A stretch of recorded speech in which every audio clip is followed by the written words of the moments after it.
Oui, Alphonse, là-dessus. Quand vous regardez les images de ces derniers accidents, il y a deux choses qui frappent à l'œil directement. Premièrement, les conditions de transport et deuxièmement, la personne qui transporte. Pour le chauffeur du bus, par exemple, c'est un jeune, un tout jeune. Un jeune homme? Il y a un jeune homme. C'est un jeune homme qui était le chauffeur du bus. De même que le camion qui a dérouté du côté de Bokeh également. En fait, aujourd'hui, il y a cette absence, ou il y a cette inaction complice de la police qui fait que nos vies sont offertes à des gens qui ne connaissent pas le risque. Parce que quand des jeunes, comme ceux qui sortent du port souvent, parce que ceux qui quittent Kaloum, dans ces camions-là qui vont vers l'intérieur du pays, les chauffeurs maîtres, ceux qu'on appelle les maîtres, prennent le temps de s'allonger dans le lit arrière. Pour se reposer. Oui, le lit arrière. Soi-disant, oui. Et ils laissent les petits qui sont dans le système d'apprentissage conduire. Et quand la police les interpelle, le maître sort rapidement, il se présente à la police, il présente les papiers, il paye ce qu'il a à payer à la police et il on reprend continue la route. le chemin.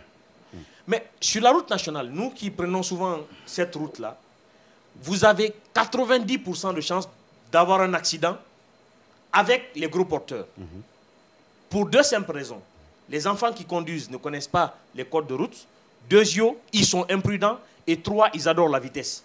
Il y a cette adrénaline quand ils voient la route, surtout que ces derniers temps, les routes ont été, les petits trous ont été bouchés. Ouais. Ça fait qu'ils ont, ils ont cette voie ouverte à laquelle ils s'adonnent sans prendre souvent conscience du fait que d'autres personnes roulent sur cette même voie. L'autre chose, c'est quand même en Guinée, en 2024, les centres de visite technique n'existent pas. Maïlia me le pardonnera, mais ces il y en a au moins deux qui sont... Je veux parler de Sokotak et Maïlia ne me pardonneront pas. Ah, Sokotak et Maïlia, c'est les deux. Mais leurs activités s'arrêtent où? Nongo, Madina Sig et je ne sais où encore. En Guinée, en 2024, la visite technique n'est pas une obligation. Ben quand on prend Civita, Civita avait réussi à s'implanter à l'intérieur du pays, Civita, un peu partout, sauf que ça n'a pas du tout fonctionné après. L'administration guinéenne, tant qu'elle n'a pas son compte dans un projet, il reste bloqué. Ça ne marche pas. Non. La relance de Civita ici a posé un problème. Et aujourd'hui, le domaine appartenant à Civita est récupéré par un département ministériel qui est en train d'ériger des projets qui seront contraints d'être détruits quand le monsieur va vouloir... Du côté de Koza. Du côté de Koza. Oui. Après, au niveau des rails, juste, vous verrez ce grand espace-là, le long des rails, qui appartient à Civita, qui est récupéré aujourd'hui par un département ministériel. Au lieu qu'on ne fasse la priorité, la visite technique, on va faire des infrastructures qui ne serviront pas à grand-chose parce que ça ne répond Donc même la pas responsabilité, comme c'est devenu une chanson, elle est partagée. Elle est partagée. Usagers imprudents. Et autorités publiques aussi complices, non présentes. Il y a d'autres acteurs que personne n'indexe. Oui, c'est le syndicat national des transporteurs routiers. Ce syndicat est d'une irresponsabilité mais incommensurable. Ce syndicat est tellement irresponsable qu'il est incapable de faire exiger dans ces bus, parce que le bus qui a fait un accident, quand vous voyez les conditions de transport dans les bus, vous avez les sièges établis dans le bus. Mais ce n'est pas tout. Ils mettent des bancs. Des bancs le long. Donc dans l'allée du bus. Ils mettent des bancs. Des bancs-là sont occupés par des citoyens.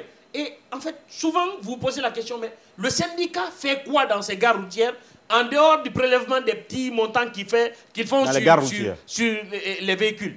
Et les surcharges de bagages également. Absolument. Quand vous voyez des taxis, parce que ça c'est un bus, il y a des taxis qui portent des bagages. Quand vous posez ces bagages par terre, c'est plus élevé que le véhicule lui-même arrêté. Bien. Et ces gens-là traversent toute la Guinée dans ces conditions-là. Et comme le Guinéen n'a pas d'assurance, il se remet à Dieu. Ni Allah sonna, il n'y aura pas d'accident, mais Allah n'accepte pas tout. Et Dieu n'est pas obligé. Voilà les conséquences. Très malheureusement, 13 morts encore, 13 personnes arrachées à l'affection de leur famille. On peut dire un peu plus, parce que je vais dire 16, mais si on fait la comptabilité de tous les accidents mortels qu'il y a eu à tous les coins de la Guinée cette semaine, on va dans plus de 20, parce qu'il y en a eu à Bokeh, à Moyen-Guinée, au même moment pratiquement.